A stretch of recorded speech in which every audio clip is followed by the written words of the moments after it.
कहते हैं कि वो जब कृपा करने की ठान लें, कृपा करने का जो इरादा है तेरा, तो कृपा कर छुड़ा दो ये विषयों का घेरा।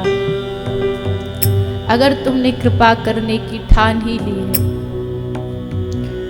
और जब वो ठान लेना तो वो कहीं से भी घुमा करके कृपा कर देते।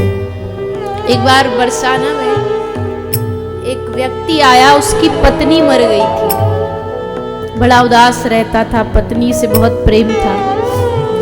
तो बरसाना में कुछ लोग जा रहे थे तो वो भी साथ चल पड़ा। अब जब बरसाना आया तो रात हो रही थी, रात्रि का समय था। अब रात्रि को प्रियतम की याद अधिक आती है तो जोर जोर से रात रात भर चीख चीख करके चिल्ला चिल्ला के कहता, हा किशोरी, हा किशोरी, हा किशोरी। वहां मंदिर में बैठी श्री राधा रानी का हृदय धड़कने लगा कि कोई मुझे बुला रहा है। अपनी पास खड़ी ललिता और विशाखा से कहा, ललिता कोई मुझे पुकार रहा है। ललिता ने कहा कि अरे आप बड़ी भोली भाली हो स्वामिनी जी, ये आपको नहीं पुकार रहा, इसकी पत्नी मर गई है, ये उसको पुकार रहा है। इसकी पत्नी का नाम किशोरी है, कोई दुनिया में आप ही थोड़ी किशोरी हो, किशोरी तो बहुत है।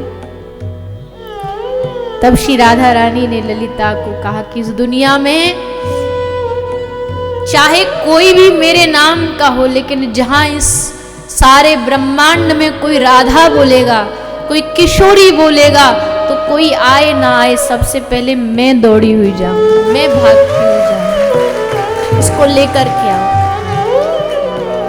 ललिता जाती है और जाकर के उसका हाथ पकड़ती है और उसको लेकर के श्री स्वामिनी जी के सामने आ जाती है। और